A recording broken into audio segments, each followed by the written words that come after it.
Bismillahirrahmanirrahim. Assalamualaikum warahmatullahi wabarakatuh. Salam sang sejati.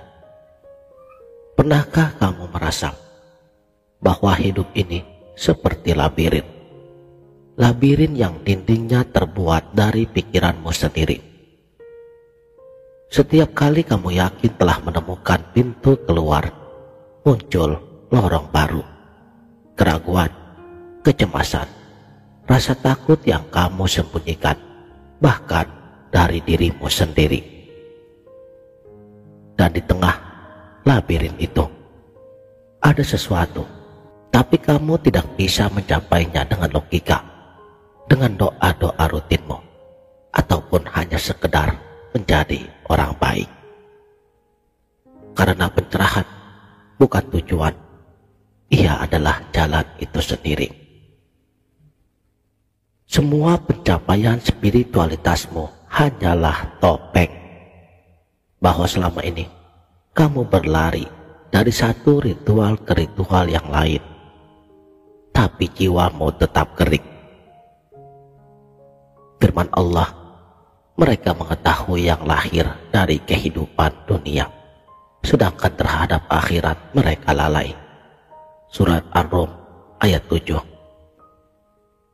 Ayat ini bukan untuk menghakimimu.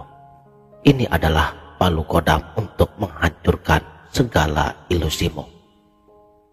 Karena pencerahan sejati tidak lahir dari kepatuhan buta, tapi dari pemberontakan terhadap semua yang kamu anggap suci. Tahukah kamu bahwa para nabi, para sufi, dan para filsuf sepanjang zaman, mereka tidak pernah mencapai pencerahan dengan hanya duduk diam. Yang awalnya mereka pun tersesat di gurun keraguannya sendiri. Mereka berperang dengan bayangan jiwanya sebelum akhirnya sadar. Tapi kita ingin jalan tol tanpa kemacetan, pencerahan secara instan. Saya tidak akan membodohimu dengan janji-janji palsu. Tapi jika kamu tetap mendengarkan video ini, saya akan bocorkan 3 rahasia yang tersembunyi di sebalik liku-liku jalan ini. Rahasia yang membuat para pencari sejati tidak pernah berhenti berjalan, bahkan sekalipun saat kaki mereka berdarah. Pertama, kamu harus tersesat sebelum ditemukan. Ya, yang kamu dengar memang benar. Pencerahan bukan tentang menjadi sempurna, tetapi tentang keberanian untuk mengakui bahwa selama ini kamu salah jalan. Tapi di sini tipu daya setan bernama ego.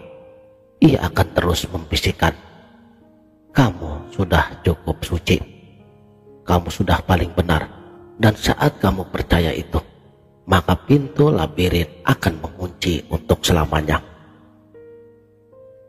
Seperti kisah Nabi Ibrahim alaihissalam yang menghancurkan berhala, maka kamu harus menghancurkan semua berhala di dalam dirimu. Keyakinan buta, dogma, bahkan citra dirimu sebagai orang spiritual sebelum cahaya sejati menembusnya.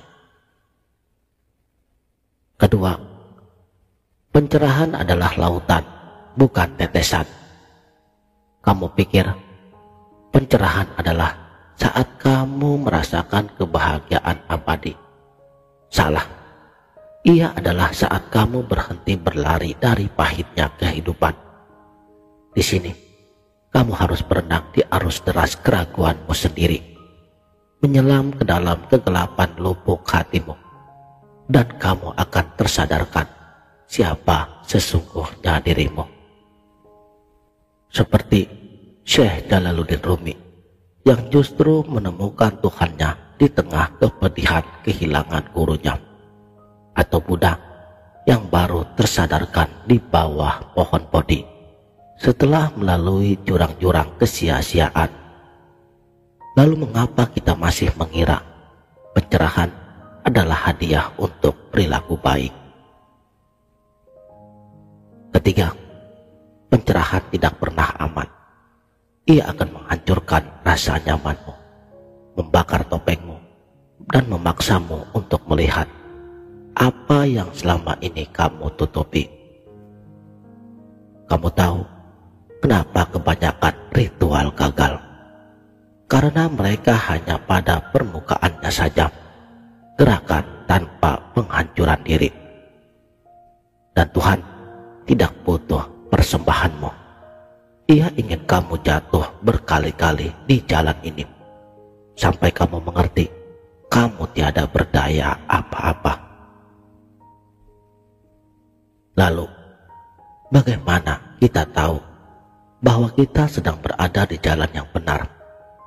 Bukan dengan mimpi indah atau tanda gaib, tapi semakin kita merasa tidak suci, semakin dekat kita pada cahayanya.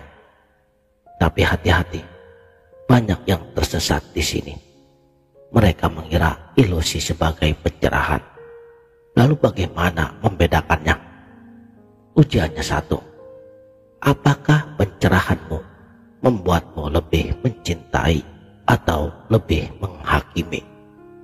Jalan ini terlalu berbahaya untuk ditempuh sendirian.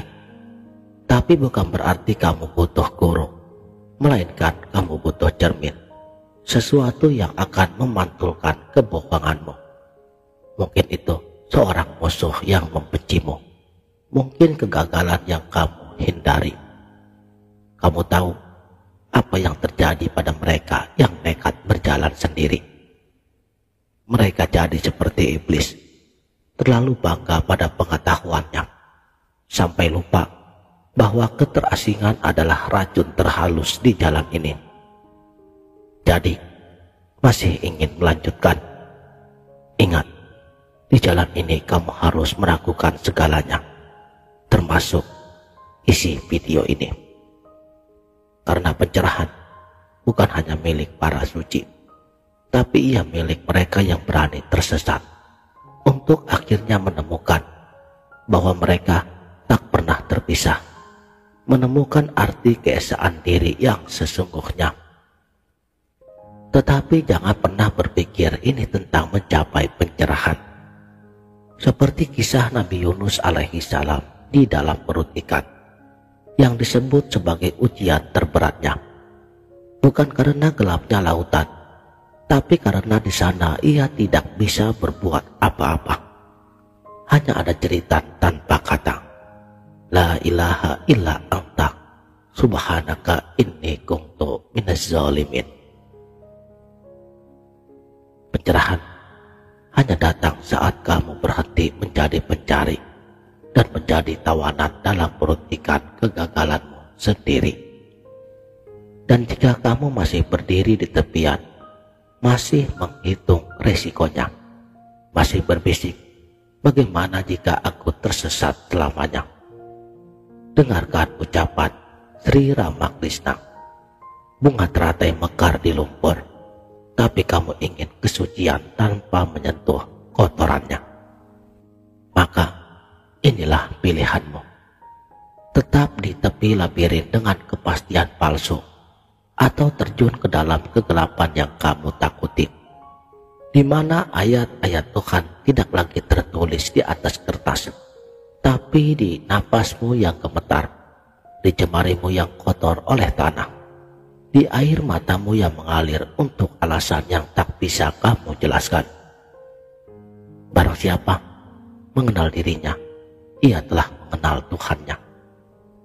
Tapi bagaimana mungkin kamu akan mengenali dirimu jika kamu tidak berani tersesat hingga ke dasar sumur jiwamu sendiri? Dan sekarang, hembuskan nafasmu. Disitulah perjalanan sebenarnya telah dimulai. Demikianlah, mudah-mudahan video ini bermanfaat dunia dan akhirat. Wabillahi taufik wal hidayah. Wassalamualaikum warahmatullahi wabarakatuh.